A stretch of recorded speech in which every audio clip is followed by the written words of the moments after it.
اعوذ باللہ من الشیطان الرجیم بسم اللہ الرحمن الرحیم ان اللہ وملائکتہ یصلون علی النبی یا ایہا الذین آمنوا صلوا علیہ وسلموا تسلیما اللہم صلی علی سیدنا و نبینا و شفیعنا و مولانا محمد وعلی آل محمد وبارک وسلم۔ محترم خواتین و حضرات، السلام علیکم۔ پیام صبح کے ساتھ ایک بار پھر حاضر میں ہوں آپ کا میزبان انیق احمد۔ قرآن کریم کے مختلف آیات پر ہم روزانہ بات کرواتے ہیں اپنے ملک کے جید علماء سے، سیکھتے ہیں کہ قرآن کریم کا پیغام بنی نوع انسان کے نام کیا ہے، اور خاص طور پہ ہمارے نام کہ جو اہل ایمان ہونے کے دعوے دار ہیں۔ ہم مومن ہیں، ہم چاہتے ہیں کہ ہم قرآن کریم کو پڑھیں، سمجھیں، عمل کریں، نفاذ کریں۔ تو پہلے قرآن کریم کی آیات کو سمجھنا ضروری ہے کہ اللہ تعالیٰ کا یہ جو پیغام ہے، بلکہ یہ زمین والوں کے نام جو آخری پیغام ہے، وہ بیان کیا ہو رہا ہے، اللہ ہم سے کیا مخاطبت کر رہا ہے۔ خواتین و حضرات، جید علماء کو ہم زحمت دیتے ہیں، وہ تشریف لاتے ہیں اور قرآن کریم سے ہمیں قریب کرتے ہیں، ہماری علمی کمی کو دور فرما دیتے ہیں۔ کبھی کبھار ہمارے پاس پاکستان سے باہر موجود افراد بھی تشریف لاتے ہیں مہمان کی حیثیت سے، تو جب بھی ہمیں کوئی ایسی خبر ملتی ہے تو ہم اس مہمان، اس عالم دین کی خدمت میں حاضر ہوتے ہیں، درخواست کرتے ہیں کہ وہ تشریف لائیں اور قرآن کریم کی مختلف آیات پر بات کریں اور ہم تک دین پہنچائیں۔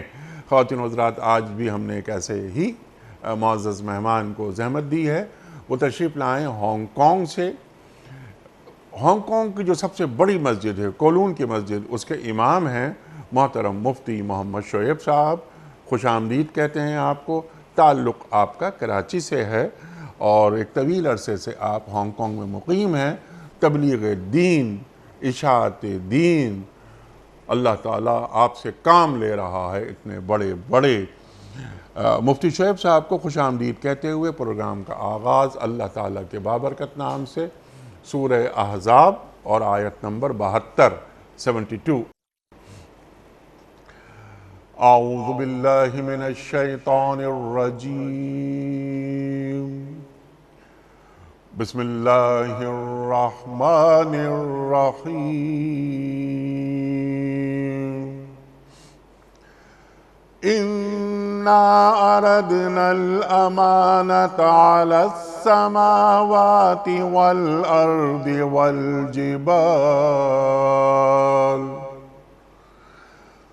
وَالْجِبَالِ فَأَبَيْنَ أَن يَحْمِلْنَهَا وَأَشْفَقْنَ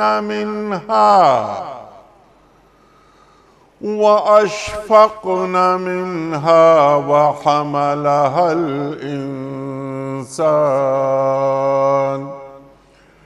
إِنَّهُ كَانَ ظَلُومًا جَهُولًا۔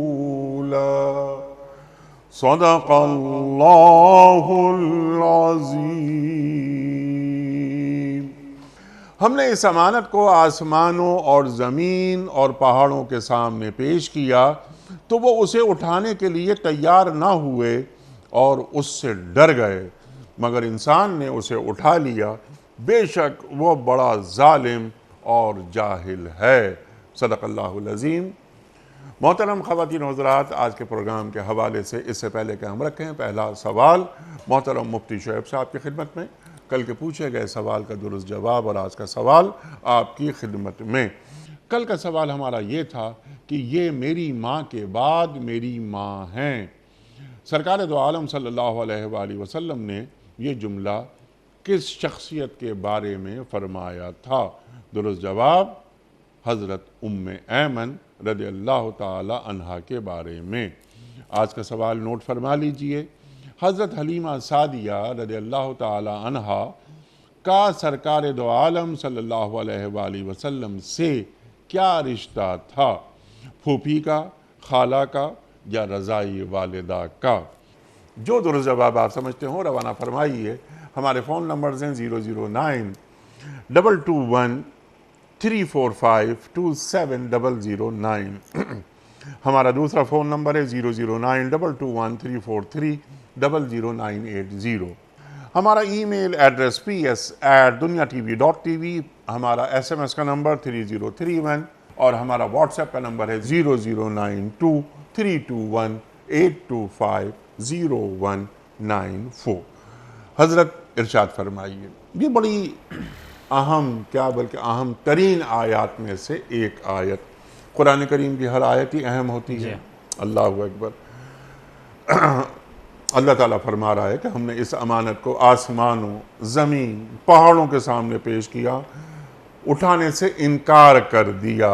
انسان نے اس امانت کا بوجھ اپنے اوپر لے لیا. انسان ظالم ہے، انسان جاہل. سوالات بہت سارے. پہلا سوال آپ کی خدمت میں یہ ہے کہ وہ کون سی امانت تھی کہ جس کو اللہ تعالیٰ نے پہاڑوں، آسمانوں اور زمین کے سامنے پیش کیا؟ بسم اللہ الرحمن الرحیم نحمدہ ونصلی ونسلم علی رسولہ الکریم اما بعد. انا عرضنا الامانة على السماوات والارض والجبال فابین ان يحملنها. یہاں اللہ رب العزت جیسے آپ نے ترجمہ بھی فرما دیا کہ اللہ تعالیٰ نے یہ امانت پیش کی، اللہ تعالیٰ نے یہ امانت دی اور آسمان، زمین، پہاڑوں پر، لیکن کسی نے بھی اس امانت کا بوجھ اٹھانے سے رضامندی کا اظہار نہیں کیا بلکہ انکار کر دیا اور ڈر گئے. ان يحملنها واشفقن منها، جس کا آپ نے ترجمہ فرمایا کہ وہ ڈر گئے. وحملها الانسان، اور بالآخر ہمارے انسان نے اس بوجھ کو اور اس امانت کو اٹھا لیا. اب آئیے پہلے سوال کی طرف جو آپ نے فرمایا امانت سے کیا مراد ہے. تو اس میں حضرات مفسرین نے اس تشریح کے اندر کئی اقوال لکھے. اس میں ایک قول یہ آیا کہ امانت سے مراد شریعت ہے، احکام شریعت ہے. شریعت کے احکام، شریعت کی طرف سے جو دی گئی اوامر ہیں، جو منہیات ہیں، اللہ کی طرف عبادت کرنے کا حکم ہے، اللہ کی رضامندی حاصل کرنے کے طریقے ہیں، چاہے وہ پلرز آف اسلام جیسے کہتے ہیں ہم لوگ، بنیاد اور ارکان اسلام ہے، نماز ہے، روزہ ہے، زکوٰۃ ہے، حج ہے، غسل ہے، جنابت ہے. یہ ساری تشریح اس میں، اس کو ایک لفظ آپ امانت کا کہہ دیں. ایک تشریح یہ ہے. ہمارے بعض جمہور علماء کی اور جمہور ائمہ اور مفسرین کی تشریح اور بھی ہے. وہ یہ کہتے ہیں کہ اس سے مراد خود خلافت بھی ہے کہ جس کی وجہ سے اللہ رب العزت نے خلیفۃ اللہ فی الارض انسان کو مقرر کیا ہے. اور انسان کو یہ اعزاز اور یہ ٹائٹل اور یہ اسٹیٹس جو اس انسان کو ملا خلیفۃ اللہ فی الارض ہونے کا، وہ جو خلافت کی اور یہ جو نیابت کی جو ذمہ داری اور جو بوجھ ہے وہ امانت ہے. اور اس بوجھ کو اللہ رب العزت نے بندوں کے سامنے اور ساری انسانی پیدائشی طور پہ جو جمادات ہیں، نباتات ہیں، پہاڑ ہیں. اچھا، یہاں پر یہ بھی یاد رکھنے کی ضرورت ہے کہ ایک قول کے مطابق یہ پیدائش انبیاء علیہ السلام سے بھی پہلے کا واقعہ ہے، اور پیدائش انبیاء علیہ السلام سے پہلے کے واقعہ ہوا، اور اس کے بعد اللہ رب العزت نے اسی امانت کا ذمہ داری خود آدم علیہ السلام اور انسانی دنیا کو بھی دینا چاہا. لیکن ان پہاڑوں نے، ان زمین و آسمان نے، جس میں اللہ تعالیٰ نے سب کو ایک جگہ پہ جمع فرمایا، جس کو ہم ایک تصوراتی خاکے میں یوں کہہ سکتے ہیں کہ اللہ رب العزت نے ایک دیوان لگایا، یہ ایک اللہ رب العزت نے ایک دربار لگایا، یا اللہ رب العزت نے ایک صدا لگائی. اس صدا کے اندر اللہ رب العزت نے سب مخلوقات کو بلایا، جس میں آسمان ہے، زمین ہے. چونکہ یہ جو اور چیزیں ہیں یہ ساری آسمان اور زمین سے ہی ریلیٹڈ ہیں، ملی ہوئی ہے. جیسے مثال کے طور جنات ہیں، بر و بحر ہے، صحرا ہے، پہاڑ ہیں، دریا ہیں، اور یہ جتنی مخلوقات ہیں، ان تمام مخلوقات کے سامنے اللہ رب العزت نے اس امانت کی ذمہ داری دی، اور اللہ رب العزت نے اس امانت کو پیش کیا. تو ان سب نے معذوری ظاہر کی، ان سب نے اس کے اٹھانے سے معذوری ظاہر کی. یہاں ایک لفظ ہے جس کا بھی آپ نے ترجمہ فرمایا فَأَبَيْنَ أَن يَحْمِلْنَهَا، کہ انہوں نے اس کے اٹھانے سے انکار کیا. اب یہ ایک سوال پیدا ہو سکتا ہے جو ہمارے ناظرین کے ذہن میں آ رہا ہوگا کہ انہیں کیسے جرت ہوگی کہ انہوں نے اٹھانے سے انکار کر دیا. نہیں، اس سے پہلے ایک سوال یہ ہے کہ جس طرح آپ نے بات فرمائی کہ یہ جو صفت عبودیت ہے، جی ہاں یا جسے ہم کہیں کہ خدائی واجبات، جی ہاں یہ امانت الہی سے مراد یہ ہے، جی ہاں معرفت خدا بندی۔ جی ہاں اس سے پہلے جو آپ نے سوال یہ بیان فرمایا کہ انہوں نے انکار کیسے کر دیا، جی ہاں اس سے پہلے یہ کہ انسان جو کہ زمین پر اللہ کا نائب ہے، جس کے پاس شعور ہے، جس کے پاس عقل ہے وغیرہ وغیرہ، امانت الہی اللہ تعالیٰ دے رہا ہے انسان سے پہلے پہاڑوں کو، آسمانوں کو، زمین کو۔ تو وہ امانت ایک بے شعور بے جان مخلوق وہ اس امانت کا بوجھ اٹھا سکتی تھی؟ جی ہاں اسی کا جواب جو آپ سوال اٹھا، اسی کا جواب مفسرین نے فرمایا کہ ہم یہ کہہ سکتے ہیں کہ ان کو مخاطب ہونے تک، ان کو جو مخاطب ہو کر اللہ رب العزت نے یہ امانت دینا چاہی، اس مخاطب ہونے میں ان کو اللہ رب العزت نے شعور بخشا اور انہیں شعور عطا کیا اور ان کے سامنے یہ امانت رکھی، اور پھر انہوں نے اس کے اٹھانے سے معذوری ظاہر کی، تو اس وقت کے حساب سے اللہ رب العزت نے انہیں یہ شعور اور یہ سمجھ عطا کی۔ اور اگر دوسرے لہجے میں سے دیکھا جائے تو آج بھی تمام مخلوقات کے اندر اللہ تعالیٰ کی طرف سے شعور تو ہے۔ یہی وجہ ہے کہ اللہ رب العزت خود فرما رہے ہیں کہ ہر ایک چیز اللہ کی تسبیح بیان کرتی ہے، چاہے پودا ہو، چاہے سمندر ہو، چاہے پہاڑ ہو، چاہے آبشاریں ہوں، چاہے زمین کے ٹکڑے ہوں، چاہے کچھ بھی نباتات اور جمادات، جو بھی کوئی چیز ہو، بر و بحر ہو، کوئی بھی چیز ہو، ان کے اندر بھی اللہ رب العزت نے تسبیح اور اللہ کی فرما برداری کرنے کا اللہ رب العزت نے انہیں مخاطب بنایا ہے، یہ اس کے رسپانسبل بھی بنے ہیں، لیکن یہ لوگ اس بوجھ کو اٹھا نہیں سکتے تھے، انہوں نے اس بوجھ کو نہیں اٹھایا، اور یہ جو اللہ رب العزت نے انہیں مخاطب فرمایا، اس کے اندر بھی اللہ رب العزت نے انہیں اختیار بھی دیا کہ تم چاہو تو تم اس ذمہ داری کو لے لو، اور تم نہ چاہو تو اس ذمہ داری سے اٹھانے سے معذوری ظاہر کر لو۔ تو ایک بہت بڑے مفسرین کا خیال اس طرف گیا ہے کہ ہم یہ کہہ سکتے ہیں کہ اللہ رب العزت نے اس کالنگ کے ٹائم پہ، اس ایڈریسنگ کے ٹائم پہ، اس مخاطبت کے ٹائم پہ، اس خطاب کے ٹائم پہ انہیں شعور عطا کیا تھا کہ اب یہ امانت میں تمہیں دینے جا رہا ہوں، یہ امانت ہے خلافت کی، یہ امانت ہے عبادت کی جس کا آپ نے تذکرہ فرمایا، یہ امانت ہے احکام شریعت کی۔ تو ان یہ احکام شریعت، یہ امانت عبادت کی جس طرح آپ نے بات فرمائی، تو یہ پہاڑ، یہ آسمان، یہ زمین، اس امانت کو وہ کیسے اٹھا سکتے تھے؟ اللہ تعالیٰ انسان کو اپنا نائب بنا رہا ہے، خلیفتہ فی الارض بنا رہا ہے، تو وہ تو بات سمجھ میں آتی ہے نا۔ کیا مقصد یہ تو نہیں کہ انسان کو بتانا کہ تیرا مقام کتنا بلند ہے، کہ تو اپنے مقام کو سمجھ، تیرا مقام آسمانوں، زمین اور پہاڑوں سے زیادہ ہے۔ بالکل یہی نقطہ جو آپ ارشاد فرما رہے ہیں، یہ اسی کی طرف آگے اللہ تعالیٰ فرماتے بھی ہے کہ انسانوں، ان ساری چیزوں کے اندر یہ ہمت نہیں تھی، تبھی انہوں نے معذوری ظاہر کر دی۔ ایک بنی آدم اور بنی نو انسان، تو اتنا بلند و بالا مقام کا حامل ہے کہ اللہ تعالیٰ نے تجھے جب یہ امانت پیش کی تو نے اس امانت کو لے لیا۔ اور لیکن اس میں یہ بھی بات ہے، جب امانت کو لیا جا رہا تھا نا، تو یہ دیکھا جا رہا تھا کہ آیا کیا ملے گا کیا؟ تو اللہ رب العزت نے زمینوں اور آسمانوں اور پہاڑوں کو یہ نہیں فرمایا کہ تمہیں جنت مل رہی ہے، ان کو فرمایا اے انسان تو یہ ذمہ داری کو تو اٹھا رہا ہے، یہ نہیں اٹھا رہے، نہ پہاڑ اٹھا رہے ہیں، تو ذمہ داری کو اٹھا رہا ہے، اس کے بدلے میں اللہ رب العزت تمہیں جنت عطا فرما رہے ہیں، اس کے بدلے میں اللہ تعالیٰ تمہیں بڑا انعام عطا فرما رہے ہیں۔ تو وہی پوائنٹ ہے جس کی طرف آپ نے اشارہ فرمایا کہ یا ایھا الانسان ما غرک بربک الکریم الذی خلقک فسواک فعدلک۔ اے پیارے انسان، جس کو اللہ رب العزت فرما رہے ہیں اے پیارے انسان، جس میں عام طور پہ یا ایھا الانسان، اے پیارے انسان اللہ رب العزت پکار رہے ہیں کہ تیرا مقام، تیرا مرتبہ، اور اسی کو اللہ رب العزت ایک دوسری جگہ پر بھی فرماتے ہیں، جس طرح آپ قرآنی آیات کی تشریح کرتے ہیں ایک دوسری آیات کے ساتھ، کیا فرما رہے ہیں؟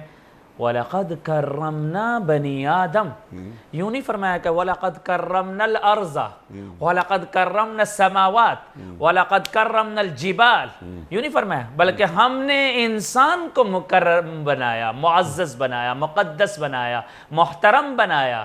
کیوں؟ بیکاز آف ریزن، لاجک اس کے پیچھے کیا ہے؟ اس انسان نے اتنی بڑی ذمہ داری کو اپنے کندھوں پہ لے لیا ہے۔ تو بالکل یہی اس کا ترجمہ ہے۔ اور اللہ تعالیٰ پھر یہاں تک بات فرماتا ہے انسان کی تکریم میں کہ میں نے انسان کو اپنے دونوں ہاتھوں سے بنایا۔ جی ہاں، اللہ اکبر، اللہ اکبر۔ تو اس کے لیے، اس بوجھ کو اٹھانے کے لیے انسان راضی ہو گیا۔ جی ہاں، اچھا، ایک یہ تو تحسین کا پہلو ہے کہ پہاڑوں نے منع کر دیا، آسمان نے منع کر دیا، زمین نے منع کر دیا، تحسین ہونی چاہیے تھی۔ یہاں مذمت ہو رہی ہے کہ انسان ظالم بھی ہے، جاہل بھی ہے۔ بالکل، اگر اس کے ظاہری ترجمے کا جس کو آپ نے سوال لیا اور عمومی ترجمے پہ جب غور کیا جائے تو ہونا تو یہ چاہیے کہ اس بیچارے انسان نے اتنی بڑی ذمہ داری کا بوجھ اپنے کندھوں پہ لے لیا تو اللہ تعالیٰ اس کو اپریشیٹ کرتے، اللہ تعالیٰ اس کی تعریف فرماتے، اور یہاں فرمایا کان ظلوما جہولا، کہ یہ ظالم ہے، یہ جاہل ہے۔ تو یاد رکھنے چاہیے، اسی کو تو کہتے ہیں نا، یہی تو کمال ہے قرآن کا کہ قرآن کے الفاظ میں گہرائی بڑی عجیب و غریب ہوتی ہے۔ فرمایا کہ یہ ظالم اور جاہل، اس کا مطلب یہ تھا کہ اس بیچارے کو پہلے کچھ پتہ نہیں تھا، اللہ نے اس کو یہ اعزاز دینا تھا، تو یہ جاہل تھا، جس کو ہم دوسرے لفظوں میں کہے کہ فلاں شخص بھولا بھالا تھا۔ اس کو عام اپنی اردو زبان کی نچلی زبان کے اندر ہم یہ کہیں، جیسے ایک آدمی بھولا بھالا ہو اور پھر آپ اس کو تعلیم دے دیں، اور تعلیم دینے کے بعد وہ اپنے حقوق ادا کرنا شروع کر دے، رسپانسبلٹی دینا شروع کر دے، تو پہلے وہ کیا ہوگا؟ پہلے تو وہ جاہل تھا، ظالم تھا۔ ظالم کا مطلب یہ ہوتا ہے کہ اس کو عدل کا کچھ پتہ نہیں تھا۔ تو یہاں پر اللہ رب العزت فرما رہے ہیں کہ یہ بیچارہ، اس کو کچھ معلومات بھی نہیں تھی، اور یہ جب معلومات نہیں تھی تو اس کو پتہ نہیں تھا کہ عدل کسے کہتے ہیں۔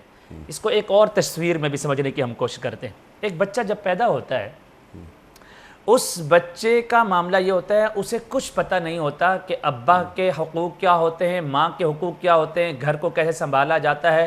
وہ پروان چڑھتا ہے، آگے بڑھتا ہے، اس کو ماں سکھاتی ہے، اس کو باپ سکھاتا ہے، اس کو کوئی استاد سکھاتا ہے۔ جیسے سکھاتے ہیں تو اس سے کچھ لمحے پہلے تک تو وہ جاہل تھا، کچھ سال پہلے، کچھ مہینے تک تو وہ جاہل تھا، اب وہ کیا بن گیا؟ عالم۔ تو یہاں اسی طرح انسان کے بارے میں بتایا گیا کہ انسان اس امانت کو اٹھانے سے پہلے جاہل تھا، انسان اس امانت کو سمجھنے سے پہلے، اس علم کو حاصل کرنے سے پہلے ظالم تھا۔ اسے عدل کا پتہ، ظالم کا یہاں مطلب یہ کہ اسے عدل کا کچھ پتہ نہیں تھا، اور جاہل کا مطلب یہ تھا کہ اسے پہلے علم نہیں تھا۔ اور اسی کی آیات اللہ رب العزت دوسری آیات میں کس طرح فرما رہے ہیں؟ وَعَلَّمَ آدَمَ الْأَسْمَاءَ، ہم نے اسے سکھایا، کسے؟ آدم کو، یعنی بنی انسان۔ اس کا مطلب کیا ہے کہ پہلے جب تک یہ سیکھا ہوا نہیں تھا تو یہ جاہل تھا۔ اس کا مطلب کہ پہلے جب تک اس نے علم حاصل نہیں کیا ہوا تھا، اس کو عدل کا کچھ پتہ نہیں تھا تو یہ جاہل تھا۔ جہاں ظاہری الفاظ میں اس کی مذمت ہو رہی ہے، وہاں ڈیپ اور گہرائی میں جا کر انسان کی تعریف ہو رہی ہے۔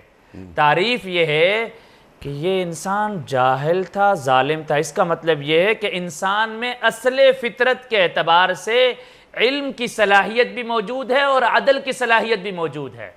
اگر اس کے اندر علم کی صلاحیت نہیں ہوگی تو یہ جاہل ہوگا، اگر اس کے اندر عدل کی صلاحیت نہیں ہوگی تو یہ ظالم ہوگا۔ تو گویا اللہ، کسی پہاڑ کے بارے میں تو یہ چیز ہو نہیں سکتی نا۔ کیا ہم کسی دیوار کے بارے میں کہہ سکتے ہیں کہ یہ دیوار جو ہے عادل بھی ہے اور جو ہے عالم بھی ہے؟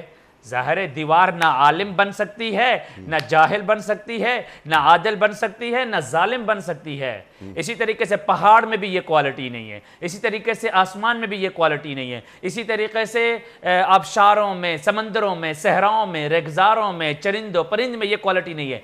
یہ کوالٹی صرف انسان میں تھی کہ انسان کے اندر علم کی صلاحیت بھی آ سکتی ہے، انسان کے اندر عدل کی بھی صلاحیت آ سکتی ہے۔ جب تک اس کو یہ علم نہیں تھا اس وقت تک یہ ظالم بھی تھا، اس وقت تک یہ جاہل بھی تھا. جب اس کے پاس علم آ گیا جس کا اللہ رب العزت نے قرآن پاک میں ذکر کیا وَعَلَّمَ آدَمَ الْأَسْمَاءَ، تب اللہ رب العزت نے فرمایا کہ یہ عادل بھی بن گیا ہے، عادل بن کر یہ دنیا کے اندر انصاف پھیلاتا ہے. یہ عالم بھی بن گیا ہے، عالم بن کر یہ دنیا کے اندر علم پھیلاتا ہے، علم کی روشنی پھیلاتا ہے. اور آپ کو پتہ ہونا چاہیے ظلم کا ایک مطلب اندھیرا بھی ہوتا ہے. آپ کو پتہ ہے کہ جاہل کا ایک مطلب یہ ہوتا ہے کہ ان چیزوں کے بارے میں معلومات، جس کو ہم کہتے ہیں بھولا بھالا ہونا یا معلومات کا نہ ہونا، جب ان کو معلومات مل گئی تو وہ عالم بن گیا ہے. ظاہری الفاظ کے اندر تو مذمت کا معنی سمجھ میں آ رہا ہے، لیکن حقیقت میں یہ اللہ رب العزت کی تعریف سے، اللہ رب العزت کی طرف سے مذمت نہیں ہے بلکہ تعریف ہے کہ اس انسان کے اندر کوالٹی عدل کی ہے، اس انسان کے اندر کوالٹی علم کی ہے. اور یہ انسان اگر ان دونوں چیزوں سے دور رہے گا تو وہ ظالم بھی رہے گا، جاہل بھی رہے گا. لیکن آگے قرآن پاک کی آیتیں اور بھی بتاتی ہیں. جیسے ایک اور آیت آپ کو سمجھیے، اللہ تعالیٰ فرما رہے ہیں لو انزلنا هذا القرآن على جبل لرأيته خاشعا متصدعا من خشیۃ اللہ. ایک مثال کے طور پہ، تمثیل کے طور پہ اللہ تعالیٰ فرما رہے ہیں کہ اگر ہم اس قرآن کو پہاڑ پہ نازل کرتے تو پہاڑ ریزہ ریزہ ہو جاتا. تو کیا پہاڑ کے اندر ڈرنے کی صلاحیت موجود ہے؟ نہیں. کیا پہاڑ کے اندر خوف کی صلاحیت موجود ہے؟ نہیں.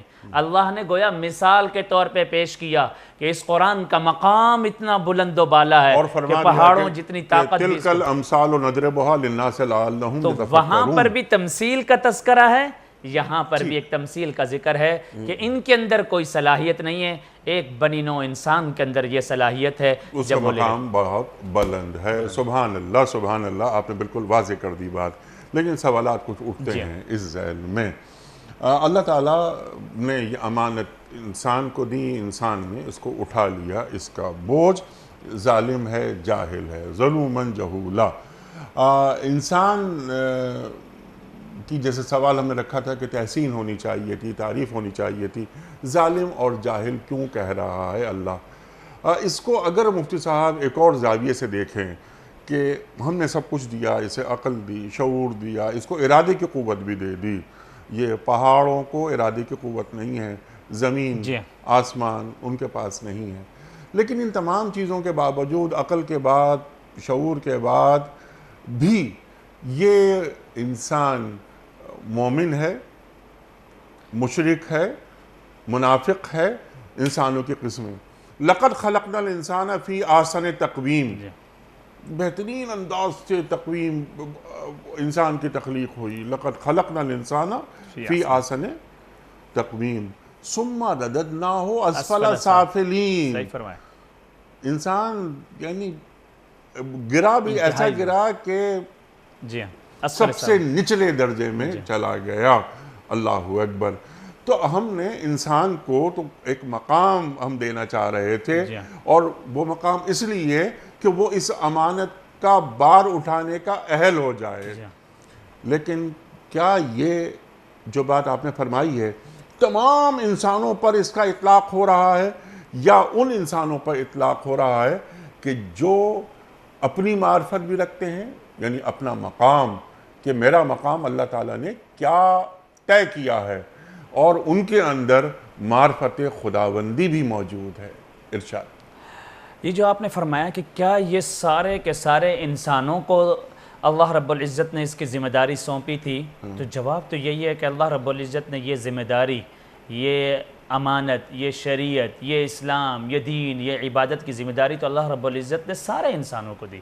یہی وجہ ہے آگے اللہ رب العزت فرما رہے بھی، اسی آیت کے ساتھ جڑی ہوئی آیت ہے لِيُعَذِّبَ اللَّهُ الْمُنَافِقِينَ وَالْمُنَافِقَاتِ وَالْمُشْرِكِينَ وَالْمُشْرِكَاتِ وَيَتُوبَ اللَّهُ. اس کا مطلب یہ ہوا کہ اللہ رب العزت دیکھا اس امانت کی ذمہ داری کس کس نے اٹھائی.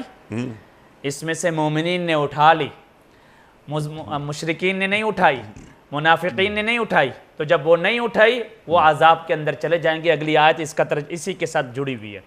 لیکن مومنین نے اٹھائی. ان مومنین کے اندر پھر جیسے آپ نے فرمایا کہ وہ مومنین جو معرفت الہی کا استحضار رکھتے ہیں، جو ہر وقت اپنے دماغ پہ، اپنی سوچ پہ، اپنے اٹھنے پر، اپنے بیٹھنے پہ، اپنے چلنے پر، اپنے معاملات میں، اپنی ڈیلنگ کے اندر، اپنی عبادات کے اندر ہر وقت اس عبادات، ان خشیت الہی کو، اس خوف کو اپنے دل میں سجائے رکھتے ہیں، تو ظاہر ہے اللہ رب العزت نے ان کے لیے بلند و بالا مقام رکھا ہے، اور ان کے بارے میں فرمایا کہ یہ تو میرے مقرب لوگ ہیں، یہ میرے معزز لوگ ہیں، اور جو مومنین میں سے جو کوئی بھی اس امانت کو نہیں اٹھا رہا، یا اس امانت سے روگردانی کر رہا ہے، یا اللہ کی نافرمانی کر رہا ہے، وہ انکار کر رہا ہے نعوذ باللہ، تو وہ جو آپ نے آیت ارشاد فرمائی اسفل سافلین کے، ان کے بارے میں قرآن پاک فرما رہا ہے کہ وہ بدترین گڑھے میں گرے ہوئے ہیں، اور وہ بدترین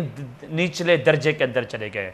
تو یہ آیت کھل کر ڈیوائیڈ کر رہی ہے، تقسیم کر رہی ہے مومنین کو اور بلیورز کو، ایکسیپٹ کرنے والوں کو، نان بلیورز کو، نان ایکسیپٹ کرنے والوں کو۔ جو ایکسیپٹ کرنے والے ہیں، جو سرنڈر ہو جانے والے ہیں، جو سر جھکا دینے والے ہیں، ان کے بارے میں اللہ رب العزت نے فرما دیا وہی اللہ کے نائب ہیں، نائب ہیں، خلیفۃ اللہ ہیں، خلیفۃ اللہ ہیں، اور وہ لوگ جو نافرمانی کرتے ہیں، جی ہاں، بلیورز اور نان بلیورز کی بات آپ نے کی کہ وہ جو اللہ پر ایمان نہیں لاتے، اللہ کے رسول صلی اللہ علیہ وآلہ وسلم پر ایمان نہیں لاتے، وہ ظالم ہیں اور وہ جاہل ہیں۔ یہ بات کلیئر ہو گئی۔ اچھا، معرفت خداوندی کیسے حاصل ہوتی ہے؟ انسان کو اپنی معرفت کیسے نصیب ہوتی ہے کہ اسے معلوم ہو کہ ایک عہد میں نے کیا تھا، ایک عہد، اور جیسے آپ نے بات فرمائی کہ یہ اللہ تعالیٰ جو بیان فرما رہا ہے، یہ بات یہ تخلیق آدم سے قبل کی بات ہے، یہ ٹھیک ہے نا مفتی صاحب؟ تو جب تخلیق آدم سے قبل اللہ تعالیٰ یہ بات فرما رہا ہے تو کسی سے وعدہ لے رہا ہے امانت کا بوجھ اٹھاؤ گے؟ ہاں، ہم امانت کا بوجھ اٹھائیں گے۔ تو اس وعدے کو وعدہ کرتے ہوئے میرے اندر بھی کچھ خوبیاں ہونی چاہیے نا، تو وہ انسان میں کون سی خوبیاں ہیں کہ جو اس وعدے کا یا اس بوجھ کا مکلف بناتی ہیں آدمی کو؟ دیکھیں، اگر ہم نے دیکھیں اس قرآن پاک کی دیگر آیات کو بھی اگر ہم سامنے رکھیں اور نبی اکرم صلی اللہ علیہ وسلم کی احادیث کو سامنے رکھیں، جو آپ نے وعدے کی بات فرمائی، ظاہر ہے ایک عہد الستو بھی ہوا تھا، ایک وعدہ بھی ہوا تھا، پھر اس وعدے کے تسلسل کے ساتھ یہ وعدے کی ذمہ داریوں اور ان کا بوجھ ہمارے اوپر آیا، اور آج تک ہم ان ذمہ داریوں کو اٹھا رہے ہیں۔ اگر ہم قرآن پاک کی دوسری آیت کو دیکھیں کہ ہم کس طرح اس کے مکلف بن گئے، تو قرآن پاک کی دوسری آیات ہمیں کیا بتاتی ہے؟ لا یکلف اللہ نفسا الا وسعها۔ اللہ فرما رہے ہیں ہم نے اس آدمی کو مکلف نہیں بنایا ہے مگر اس حد تک جس حد تک اس کے اندر طاقت، ہمت اور صلاحیت موجود ہے۔ آگے اللہ کیا فرما رہے ہیں؟ لا یکلف اللہ نفسا الا وسعها لها ما کسبت وعلیہا ما اکتسبت۔ یہ سارا ہو رہا ہے، آگے پیچھے سے آیات بھی آ رہی ہیں، آمن الرسول، یہ ایمان لانے والے رسول پر، اطاعت پر۔ پھر فرمایا ان کی سب سے اچھی کوالٹی ہے، جو آپ نے معرفت الہی کا سوال پوچھا، ان کی سب سے اچھی کوالٹی یہ ہے کہ یہ اللہ کے سامنے ہر وقت گڑ گڑا کر روتے ہیں، یہ اللہ کے سامنے جھک جاتے ہیں، یہ اللہ کے سامنے عقل کے گھوڑے نہیں دوڑاتے۔ آج ایک بڑا معاملہ یہ ہے کہ اللہ رب العزت انہی کو ظالم اور جاہل بھی کہہ رہا ہے جو اللہ کے بنائے ہوئے احکام اور اللہ کے بتائے ہوئے احکام اور شریعت کے احکامات پر اپنی عقل کو چلاتے ہیں۔ اس میں آیات میں کیا فرما رہے ہیں؟ لہا ما کسبت وعلیہا ما اکتسبت ربنا۔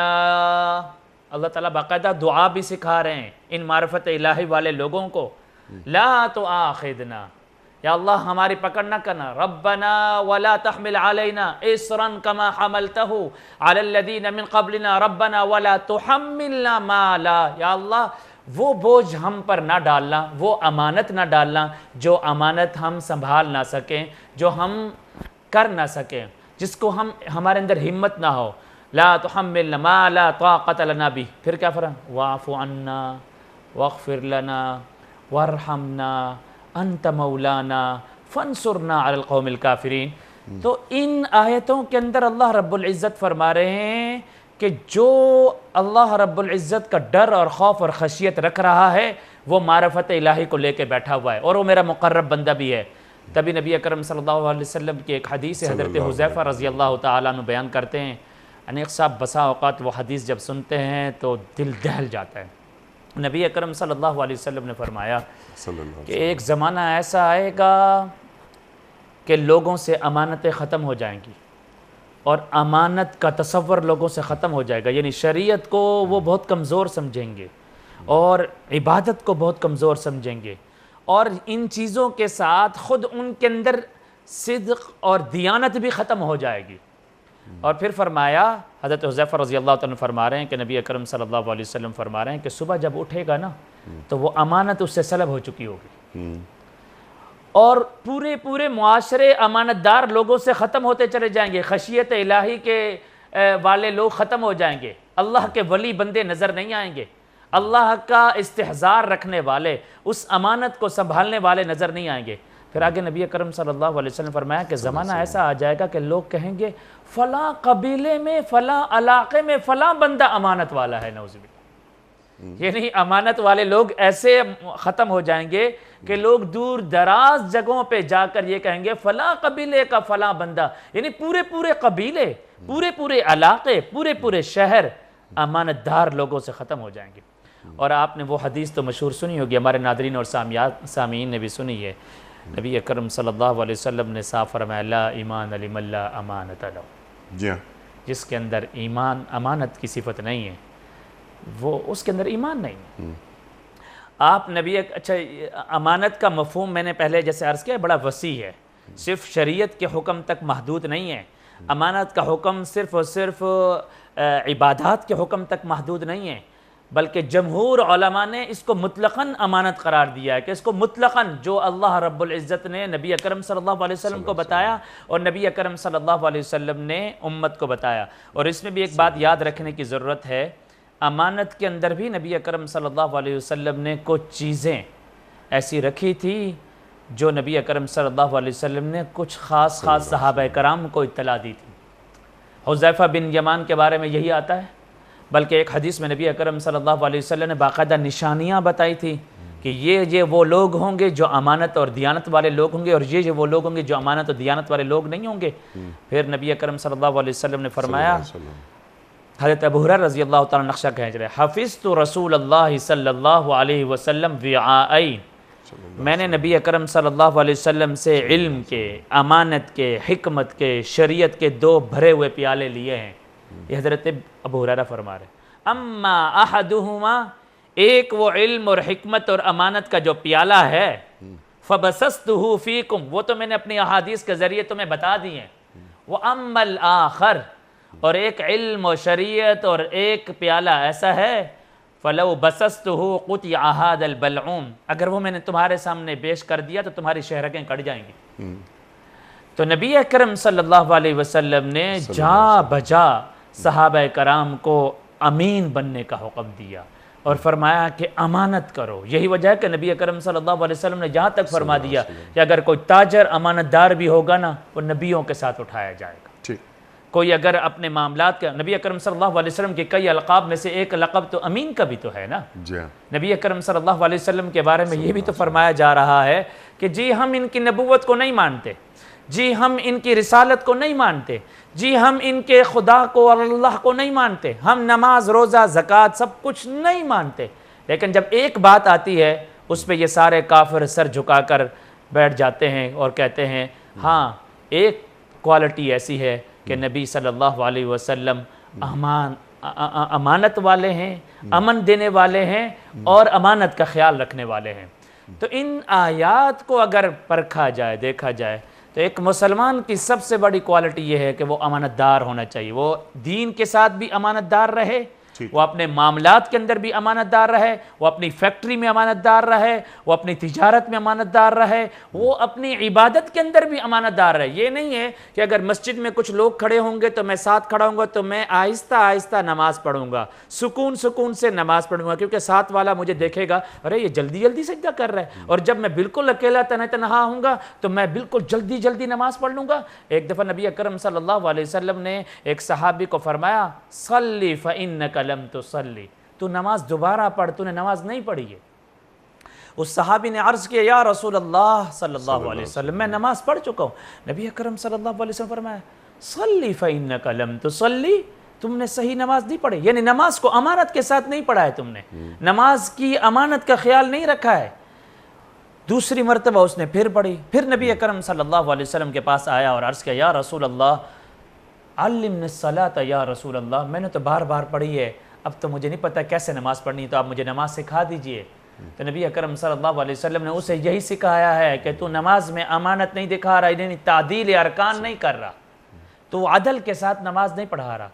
آج ہمارے اس پاکستان کے معاشرے کے اندر بھی ہمارے معاشرے کی سب سے بڑی خرابی یہ ہے کہ ہم امانت کے اصل مفہوم سے واقف نہیں ہیں ہو چکے، اور بلکہ واقف ہونے کے ساتھ ساتھ جان بوجھ کر اسے اگنورنس کر رہے ہیں۔ ٹھیک ہے، یہ اللہ کے ہاں قبول نہیں ہے۔ ہاں ویسے معلوم نہ ہو تو اللہ تعالیٰ معاف کرنے والا ہے، لیکن آج یہ امانت کا مفہوم ہمارے معاشرے سے اٹھ گیا ہے۔ یہی وجہ ہے بیوی کو اپنے شوہر پہ اعتماد نہیں، شوہر کو اپنی بیوی پہ اعتماد نہیں، ایک باس کو اپنے ملازم پہ اعتماد نہیں، ایک ورکر کو اپنے باس پہ اعتماد نہیں ہے۔ کہیں نہ کہیں پر چھوٹی زبان میں یوں کہہ سکتے ہیں کہ اسے ڈنڈی ماری جا رہی ہوتی ہے، اور امانت میں خیانت کی جا رہی ہے۔ بالکل۔ تو انسان کو اللہ تعالیٰ نے جس مقام پر فائز کیا، تو اللہ تعالیٰ کا یہ فیصلہ تھا، اللہ تعالیٰ کا جو فیصلہ فرشتوں نے اعتراض کیا، جی یہ تو خون ایزیاں کرے گا، جی ہاں، فساد پیدا کرے گا زمین میں، لیکن یہ کہ اللہ تعالیٰ نے فرما دیا جو میں جانتا ہوں وہ تم نہیں جانتے۔ جی تو انسان کا مقام کیا ہے، اس کو پہچاننے کی سب سے پہلے انسان کو ضرورت ہے، بلکہ پہچان کی جگہ یہاں پر ایک لفظ اور لگاتے ہیں کہ انسان کی استعداد کیا ہے۔ جی جو میں نے معرفت خداوندی اور معرفت انسان کہ میں کہاں ہوں، میرا مقام اس کائنات میں کیا ہے، انسان کی حیثیت سے پھر ایک اور ذیلی سوال، مقام مسلم کیا ہے؟ جی مقام مسلم کیا ہے؟ شہادت علی الناس کسے کہتے ہیں؟ یہ چیزیں کیا محسوس ایسا نہیں ہوتا مفتی صاحب کہ انسان اپنی جو ایولیوشن ہوتا ہے نا، یعنی ایولیٹ نہیں کر سکا، اپنی قدر نہیں جان سکا۔ جو انسان اپنی قدر نہیں جان سکا وہ اللہ کی قدردانی کیسے کرے گا؟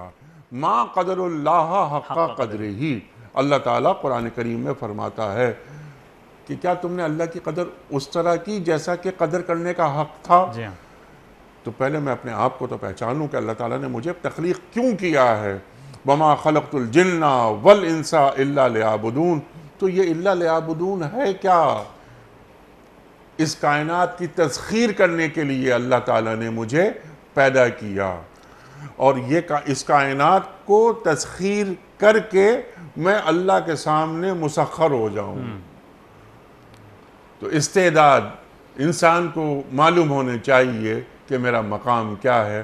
ذرا یہ بتا دیجئے مفتی صاحب کہ کیا ہوتی ہے انسانی استعداد، کون کون سی خوبیاں ہیں انسان میں؟ اللہ رب العزت جا بجا قرآن پاک میں یہ ارشاد فرماتے ہیں کہ جیسے آپ نے بتایا کہ اس کے اندر کو، اس کو اپنے نفس کو پہچاننا یہ ہے، اس کے اپنے آپ کو دیکھنا یہ ہے، اس کی اپنی استعداد کیا ہے اور اس کا اپنا مقام اور مرتبہ کیا ہے۔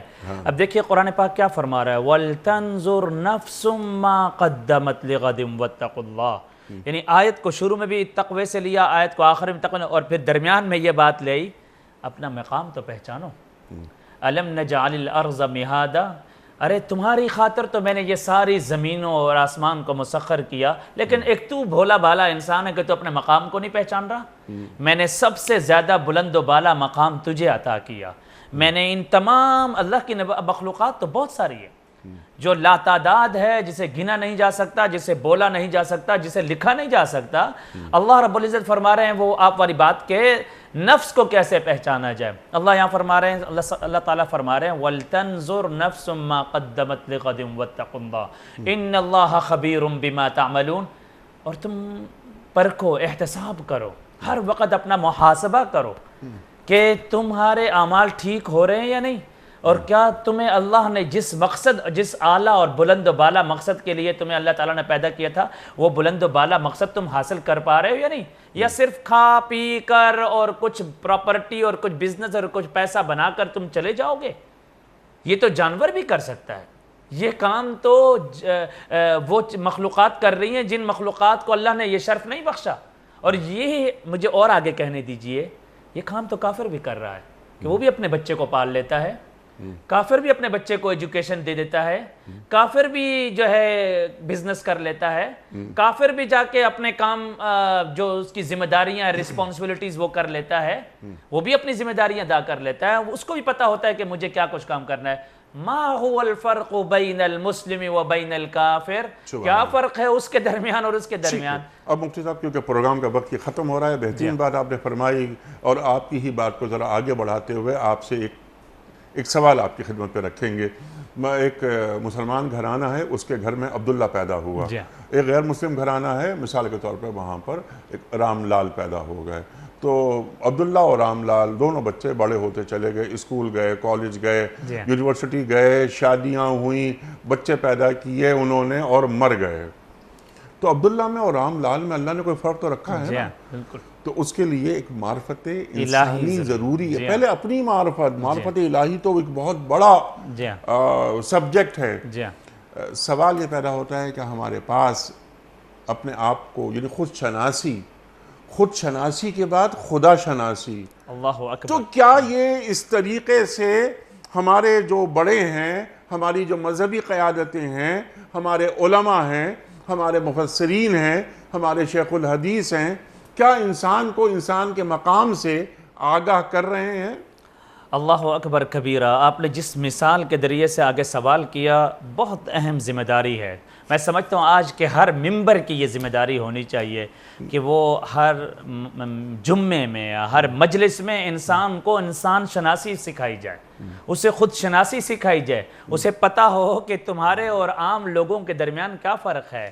جب اس کے اندر یہ مقام اور مرتبے کی اہمیت آئے گی، اسے جب پتہ چلے گا کہ اللہ نے اس کے اوپر کیا ذمہ داریاں ڈالی ہیں، اللہ نے یہ کیا امانت اس کو دی ہے، اسے جب پتہ چلے گا، پھر اسے اللہ کا ڈر اور خوف بھی پتہ چلے گا، پھر اللہ کا مقام اور مرتبہ بھی آئے گا۔ پھر اسی کے ساتھ میں ایک بات کو کمپلیٹ کر لوں، آگے اللہ رب العزت نے ایک اور بات بھی کر دی کہ دیکھو اللہ شناسی حاصل کر لو، اللہ کا خشیت لے آؤ، اللہ کی امانت کو سنبھالو، ہاں اس امانت کے سنبھالنے میں کچھ کمی کوتاہی تم سے ضرور ہوگی، تو اس کے لیے کیا فرمایا؟ وَيَتُوبُ اللَّهُ عَلَى الْمُؤْمِنِينَ وَالْمُؤْمِنَاتِ۔ تو وہ جو کمی کوتاہی ہو جائے گی، اسی آیت کے آخر کا ہم ترجمہ کریں، وہ جو کمی کوتاہی ہو جائے گی وہ اللہ تمہیں معاف کر دے گا اور تم توبہ کر لو گے۔ منافقین کو جیسے آپ نے کہا یہ کافر والے گھرانے کا کیا حکم ہوگا، ایک مسلمان گھرانے کا کیا حکم ہوگا، وہ حکم تو ان کے ساتھ چلے گا جو اللہ رب العزت نے ان کے لیے بنایا، لیکن تمہارے ساتھ کیا ہوگا؟ تم اس امانت کی ادائیگی میں، ان عبادات میں، اس خشیت میں، اس خدا شناسی میں کہیں کہیں پر تم سے غلطیاں ہو جایا کرے گی، تم فوراً توبہ کر لینا اور اللہ تمہیں توبہ کو معاف کر دے گا، تمہاری توبہ قبول کر لے گا اور اللہ تمہارے لیے جنت کا اعلیٰ مقام عطا فرما دیں گے۔ یہ آیات کے اندر اللہ رب العزت خود فرما رہے ہیں۔ تو اس لیے ہمیں اللہ اور خدا شناسی کا تصور جس دن ہمارے پاس آ گیا، ٹھیک ہے، نہیں یہ تصور، یہ خدا شناسی، یہ معرفت اللہ کی، اپنی معرفت، انسان کا اپنا مقام پہچان لینا، یہ محض گفتگو نہیں، اس کے لیے ایک روڈ میپ ہوتا ہے نا سمجھنے کے لیے۔ یہ تمام وہ مقاصد ہیں جو آپ نے بیان فرمائے، اس کا روڈ میپ کیا ہوگا؟ اس کا روڈ میپ میں سمجھتا ہوں وہی جو آپ نے کہی، بچپن سے ہی تربیت چلے گی۔ ایک مسلم بچے کی تربیت کس طرح ہوتی ہے، خود نبی اکرم صلی اللہ علیہ وسلم نے چھوٹے بچپن سے لے کر اور بڑی عمر تک کے نوجوانوں کی اور بزرگوں کی جو تربیت فرمائی ہے۔ اور اگر شکوہ ہمیں اس وقت ہوتا انیق صاحب جب ہم یہ کہتے ہیں کہ یہ صرف امانت کا ذکر قرآن میں ہے تو بس ہم نے ایسے کرنا ہے، آپ نے روڈ میپ کی بات کی تو نبی اکرم صلی اللہ علیہ وسلم کی عملی زندگی، بچکانہ زندگی، جوانی کی زندگی، اور پھر نبی اکرم صلی اللہ علیہ وسلم کی نبوت کی پہلے کی زندگی اور بعد کی زندگی، پھر خود اپنی زندگی بھی نہیں بلکہ نبی اکرم صلی اللہ علیہ وسلم نے گھریلو اور معاشرتی، تجارتی اور سوسائٹی اور بزنس اور اسی طریقے سے سیاسی زندگی کا عملی نمونہ پیش کیا۔ اور میں اکثر و بیشتر کہا کرتا ہوں کچھ کام اللہ تعالیٰ نے نبی اکرم صلی اللہ علیہ وسلم سے خود کروائے ان کی زندگی میں، تاکہ 1400 سال کے بعد پاکستان میں، ہانگ کانگ میں کسی مسلمان کے ساتھ اگر وہ معاملہ پیش آ جائے تو اس کے پاس اس کا روڈ میپ ہونا چاہیے اور اس کے پاس اس کا طریقہ ہونا چاہیے کہ میں کس طریقے سے اس کو حل کر سکوں۔ چنانچہ نبی اکرم صلی اللہ علیہ وسلم کی گود میں حسن حسین پلے، چنانچہ نبی اکرم صلی اللہ علیہ وسلم کی گود میں ابراہیم اٹھے بیٹھے، ان کا جنازہ تک نبی اکرم صلی اللہ علیہ وسلم پڑھا رہے ہیں۔ پھر نبی اکرم صلی اللہ علیہ وسلم بحیثیت شوہر سامنے آ رہے ہیں، نبی اکرم صلی اللہ علیہ وسلم بحیثیت استاد سامنے آ رہے ہیں، نبی اکرم صلی اللہ علیہ وسلم بحیثیت امام سامنے آ رہے ہیں، نبی اکرم صلی اللہ علیہ وسلم بحیثیت لیڈر سامنے آ رہے ہیں۔ آج کے دور میں مجھے کہنے دیجئے انیق صاحب، پوری دنیا میں کوئی بندہ یہ شکوہ نہیں کر سکتا کہ میری فیلڈ کے بارے میں معلومات نبی اکرم صلی اللہ علیہ وسلم کی زندگی میں نہیں ہے۔ یہ بالکل غلط ہے۔ کوئی بھی شخص اپنی کسی بھی فیلڈ کے حوالے سے کوئی بھی معلومات دیکھنا چاہے تو کروڑوں درود و سلام ہو آقا صلی اللہ علیہ وسلم کی ذات اقدس پر۔ ان کی زندگی میں وہ روڈ میپ موجود ہے، وہ انہی کو فالو کرے۔ اس دنیا کی بھی کامیابی اس کے مقدر ہے، آخرت کی کامیابی بھی اس کے مقدر ہے۔ سبحان اللہ، سبحان اللہ، سبحان اللہ، سبحان اللہ۔